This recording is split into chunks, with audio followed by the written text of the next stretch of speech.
Good morning, gardening friends. Today is Sunday, March 3rd. It's about 10 o'clock. And we're starting out in the front porch. A lot has happened this week. Been working a lot in the yard. We got some rain. It's been a good week for gardening.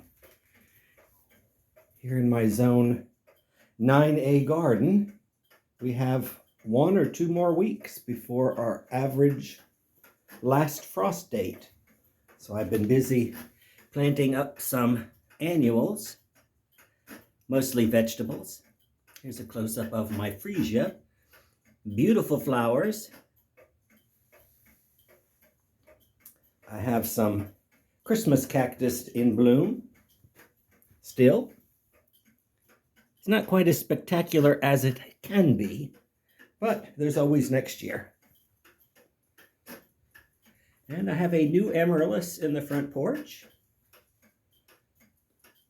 This I had, of course, bought the bulbs last fall and refrigerated them.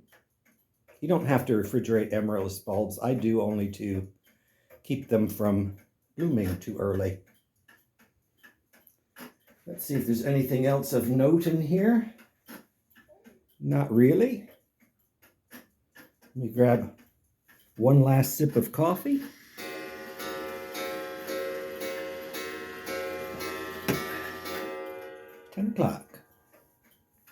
You can see my first cutting of my coleus is still doing well. It's very chunky at the bottom. I'm going to start putting that outside because that's going to live in the yard, but I have to harden it off a little bit.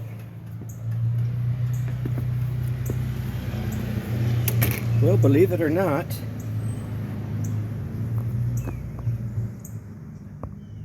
these, I want to call them caladiums. They're not caladiums. Whatever they are starting to get a little bit cyclamen.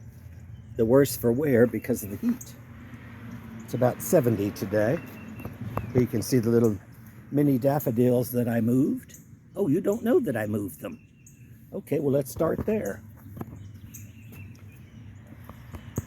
What I did was work over my potager, and basically I got rid of everything that was not edible, and I stripped the bed of the wandering dude except for back along the fence, and I went ahead and planted my herbs.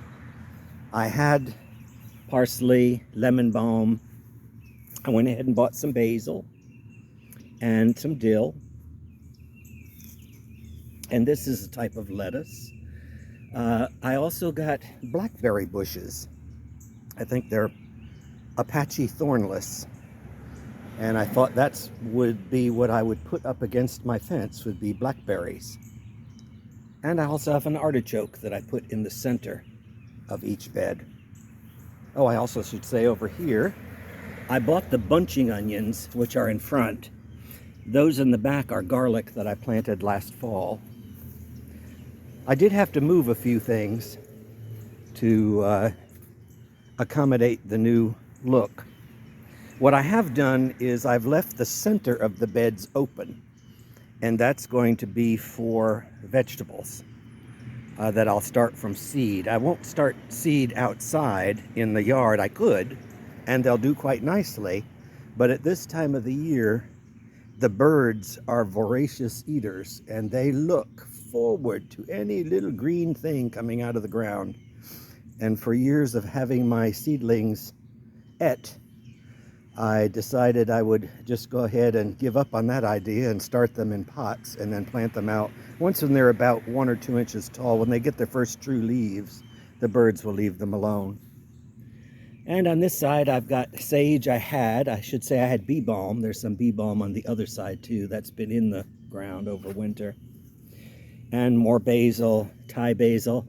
I bought stevia this year. First time I saw it at Lowe's. It's where the sweetener comes from. So I thought I would try it. What you don't see along the front edge, right next to the monkey grass, here you see one. I put in a line of strawberries in the front of each bed. And the goal is, in time, I want them to cover the bed like the Wandering Dude used to do. And at least then that ground cover will help keep moisture in as well as giving me a crop. They're ever-bearing quinault, I think is the name of them. I know is the name of them.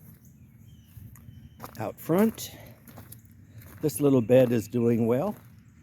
Oh, so getting back to the daffodils, I had that row of daffodils in the middle of the potager. So I moved them around here. I thickened up the daffodils that were here. I put some in the backyard, and I've got them spread around the front yard as well. And here you see the flowers from the fall. The snapdragons and the pansies are doing well. They are both edible. So they actually do belong in a potager. The daffodils are not edible, but they're so close to the front that I thought I have to have a little bit of color here, so I left them. I see some life coming to there, some flowers. I think they're thalia. If they bloom solid white, then I'll know they're thalia. So in any event, moving those little daffodils, I basically put a clump in here, and you can see they're starting to bloom. It doesn't hurt the bulbs to move them in the spring before they've bloomed, or after they bloomed, really. They do want to flower, do want to perform. And here you can see where the amaryllis that was in the front porch that had all those spectacular flowers, this is where it's going to live. That strappy foliage will eventually die back and new will appear. My lilies of the Nile are coming back with a vengeance. We'll see if any bloom. I only had one blossom last year. In the back corner there, you can see I need to cut it down, but you can see my Kimberly fern has come back. Banana trees, of course, are coming. They're growing nicely. I don't see any sprouts yet from the two older stalks. They should send out sprouts. We shall see. Here you can see since last week, my fig has leafed out. Things are growing by leaps and bounds.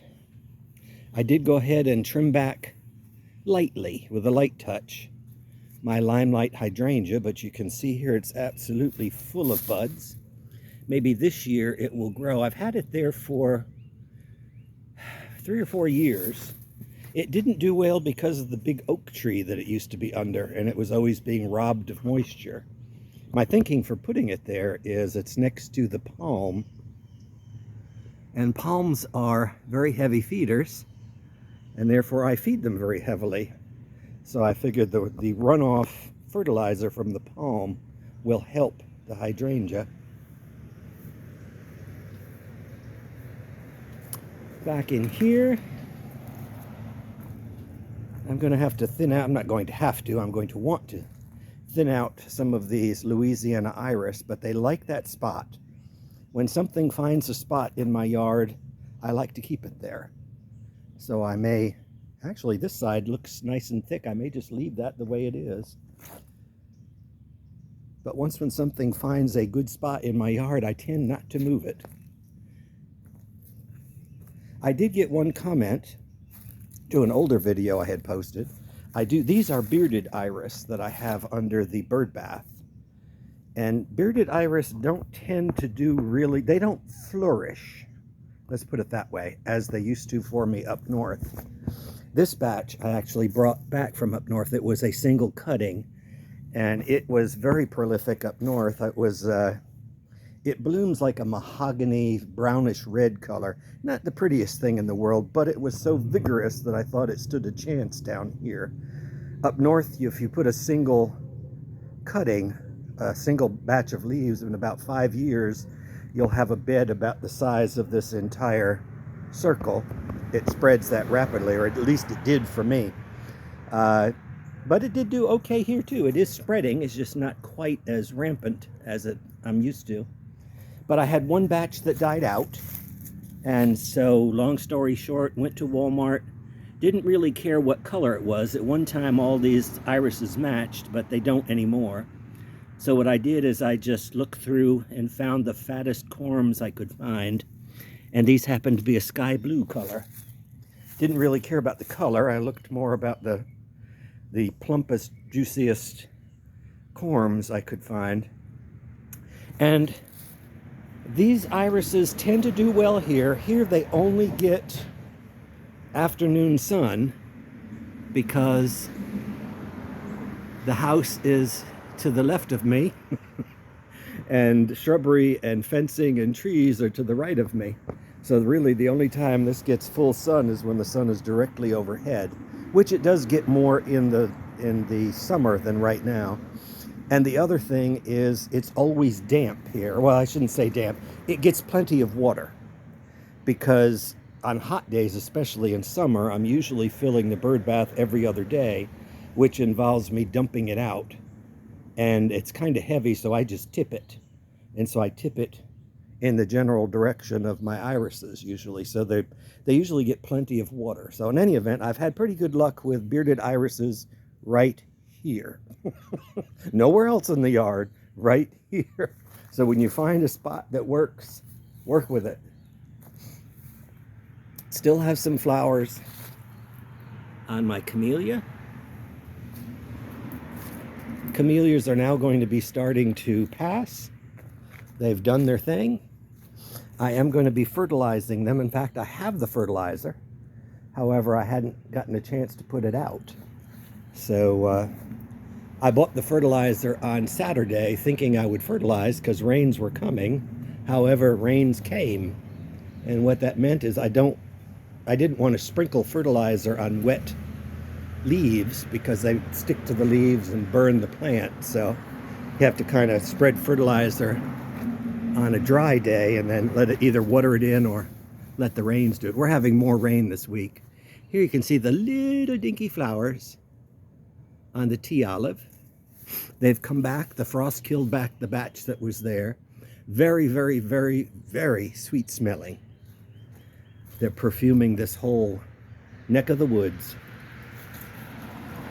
I have one last straggler flower on this unnamed variety. It has really done well this year. It is just absolutely gorgeous. Last year it didn't bloom.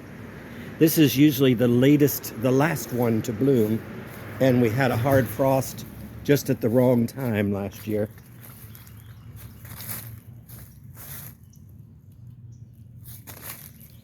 This is a supposed yellow camellia, but it's still pretty. I would say it's more a beige color.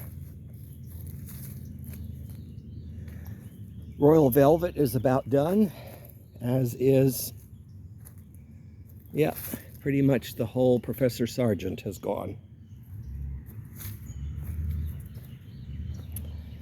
Now it's time for the loropetalums. I'm thinking of getting a couple of loropetalums in the backyard. Oh, there's a particularly nice blossom of that other unnamed variety. And there you can really see the petals, the edges of the petals. That's the reason why I bought that camellia, because of the sawtooth edge. It's unusual for a camellia. Well, there are thousands of types of camellias. I haven't seen it that often. Over here, of course, you see my African iris are coming back. These are bagged leaves that I use as mulch. I'll put the fertilizer down and then sprinkle the leaves on top. And look at my Australian tree fern. Of course, this is new, and you can see all these little fiddleheads are coming up.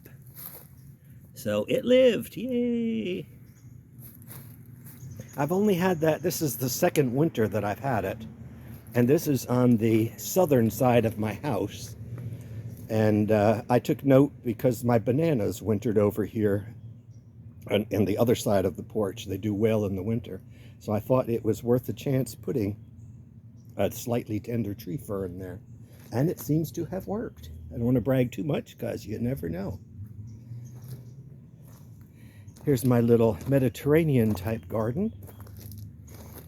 These are leftover snapdragons from the front of the fence. I always like to keep a couple of spare on hand, because if you plant the same color flower in a row and one dies, it looks terrible. So I always get a few extra that I can fill in case there's a dead soldier or two. This is something new. I got rid of the flax lily and decided this year to plant lemongrass. When I read up on it, it is marginally hardy for us. I think it'll do well. I planted it in the pot to keep it somewhat restricted. It says, I got conflicting results when you see how tall it gets. The tag says 3 to 4 foot tall. The person selling it said it could get 6 to whatever feet tall. So I figured keep it in a pot and it'll keep it at bay. So this has turned out to be kind of like my little Mediterranean herb garden. This, of course, is, that's thyme. I have trouble with thyme. Thyme never looks lush. That's as good as it gets. This is lavender, and I cut it back. It had a dead area in there, which hopefully will fill out. And this side, all of this, which you see all over the place, is creeping oregano. I planted that quite a few years ago and it likes that spot, so the theme for today is if it likes that spot, let it stay. I did upgrade my outside solar lights, and so I put a couple of new solar lights in the front yard. I also updated the ones in the backyard. I wasn't really thinking to update them all, but what happened is one of my spotlights died, solar spotlight, and I bought a new one and got it home, and it worked so well and it was so bright that it made the other two look terrible. So I wound up upgrading all of my spotlights. Here you can see my Pyrrhus japonica is looking as good as it's ever going to look. I just wish it had a scent. I did work this bed over and put in my mulch. Here you can see 2 little bits of Lenten roses, or hellebores. They're called Lenten roses because they bloom during Lent, which we are in now. This one surprised the heck out of me because I did not know it was in bloom. It had a lot of dead in the front, and I moved it, cleaned it up, and it is in bloom. So hellebores like it here, that's where they're going to stay. So that other hellebore is living. It was quite nice, but it got trod upon 2 or 3 times this last summer. You see, the problem is there's an electrical outlet right there. And so when you have to plug in a weed whacker or a blower, you kind of want to get there somehow. That's why I put the stick there. What I did do to solve that problem is I now own cordless leaf blowers and weed whackers. And they seem to work pretty good. I have an extra battery. So I usually run out one battery easily for a front yard or a backyard, but the second battery is enough to take over. This one has done really well. This is the first hellebore. A couple of years back, I got some hellebores from the fresh market, 3 of them. Had them in the front porch. I did a video on them. And after they were done, I planted them here. This one was the first one that ever really took off for me and bloomed. That one was the second, and the third is down there. This one is the first time it bloomed for me since I brought it back from my garden in New York. It's a nice greenish color. Doesn't have a smell. Some hellebores smell of skunk. But this one was very rampant, I guess you'd call it, up in New York. You'd get it like 1 year like this, and the next year it would be like double in size. And I'm just thankful it's finally bloomed. I had it in a pot for 5 years, and it did nothing till I planted it here in the ground last year. My ground gingers are no longer in bloom. The blooms only lasted 1 week. So thank God I caught them on film.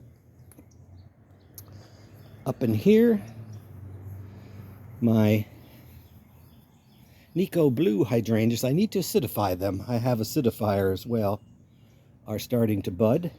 Nico Blue blooms on old wood, so you have to be careful how you prune it if you want to have flowers at all.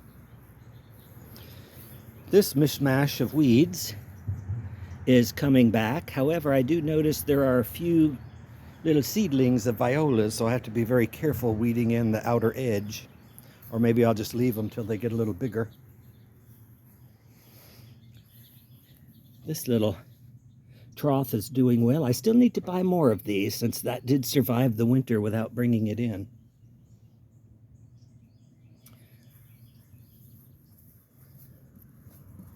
Heliotrope, still in bloom. Of course, that's the same flower it's had forever, but it's still in bloom. I didn't bring my keys with me, but hopefully you can see inside my little propagation area is still doing well. Nothing has died. The coleus has burned a little, and I kind of expected that. That's why I have it in a shady location, because the coleus spent from Christmas till till last week or the week before in my kitchen that gets absolutely no sunlight. They were in a vase. So, and my lilies, toad lilies, are doing well. I want to cut some of those from the back, and I keep forgetting to do it. They're going to go where the coleus was last year on the walkway coming into my backyard, because it's the same exposure as this. So I guess it is kind of telling that it is spreading towards the shady side as opposed to towards the front side.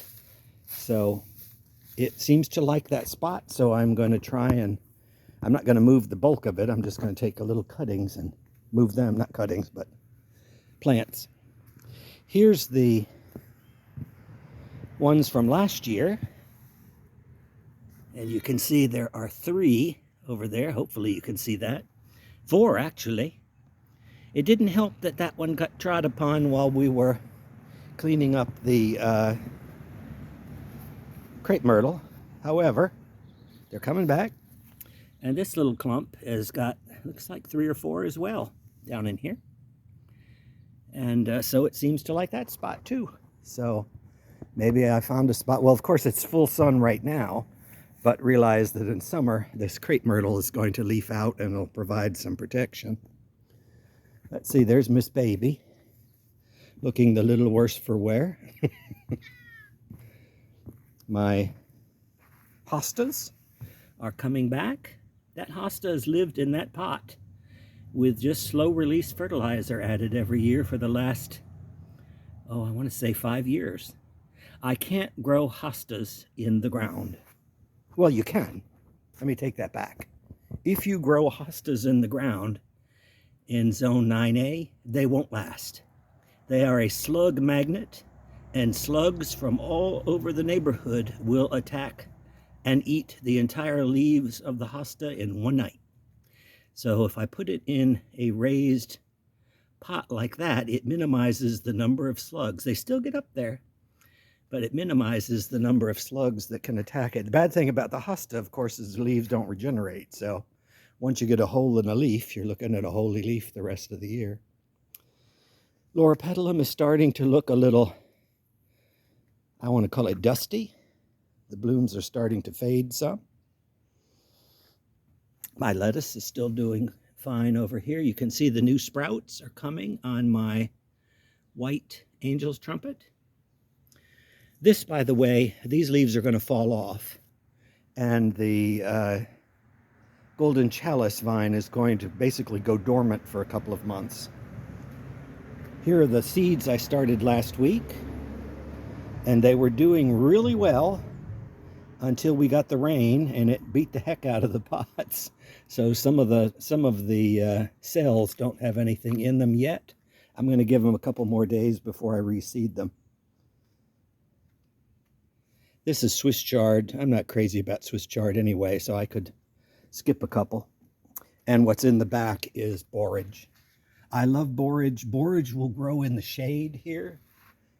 It'll grow quite tall. The only problem with it is it will not reseed.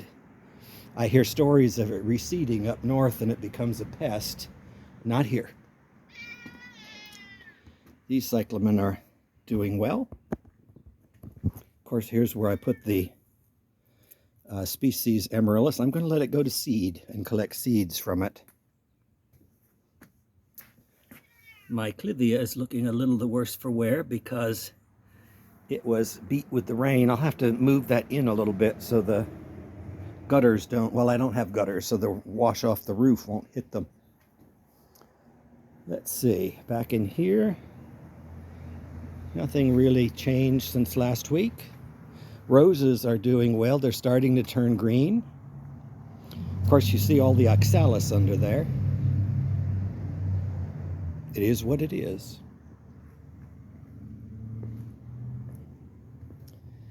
Which, by the way, there is a beautiful oxalis flower.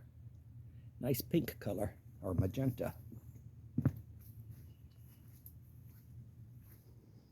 This bed I have to work over a little and put some leaves down.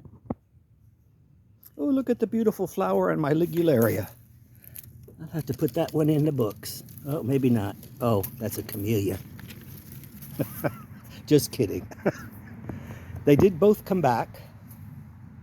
They too seem to be moving towards the shade. They keep moving closer and closer to the camellia as opposed to this way, where they would have plenty of room in the front of the bed.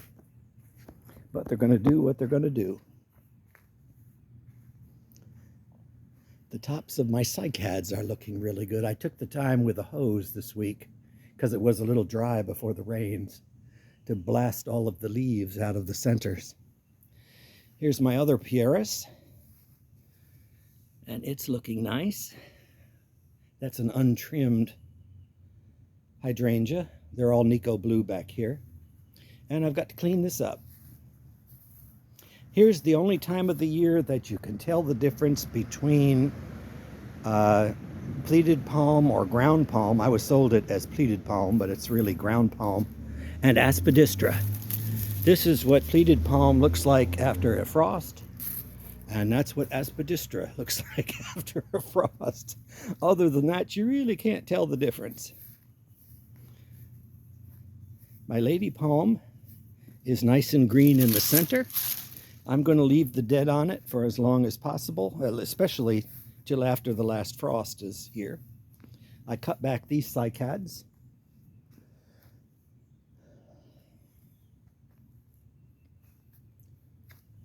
No activity in these holes.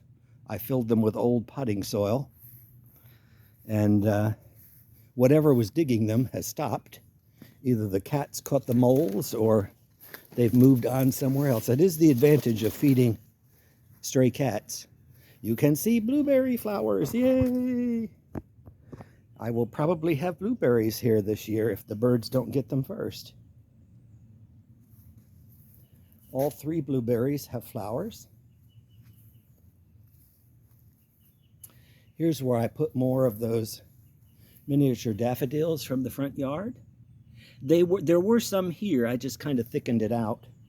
And what the plan is going to be, eventually, maybe this week, is I'm going to bring monkey grass, make sure my finger's in the picture, to here, and run it along to the monkey grass. Same thing on this side. Back in here, all is well. Forsythias are leafing out.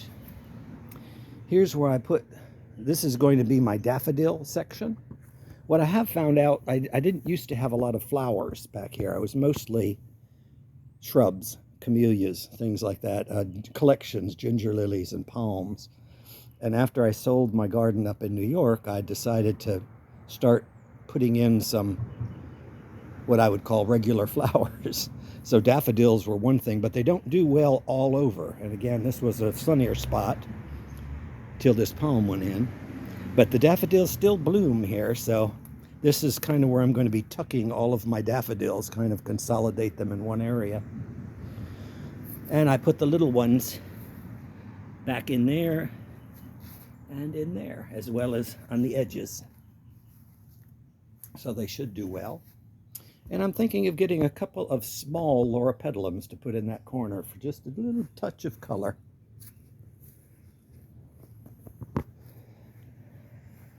These strawberries need to be cleaned up, and I'll buy another package and fill the holes. This needs to be cleaned up. This is actually a weed for us in 9A. It is Spiderwort. It has a beautiful azure blue colored flower. So what I like to do is I will get it out of the monkey grass. I like to let it bloom. It'll get about 3 feet tall, and I'll let it bloom there because I do like the colors. But since it is a weed, it will grow everywhere else except where you want it to grow. So I was lucky or fortunate that it did come up this year over there, because I want it in front of that statue. My knockout or encore azaleas, knockout roses are coming back. And there you have it. The yard is just alive and buzzing. And I hope you all have a good week and you get out and enjoy the weather. And I'll leave you with a picture of the daffodils or the pansies for today. Have a good week. Bye-bye.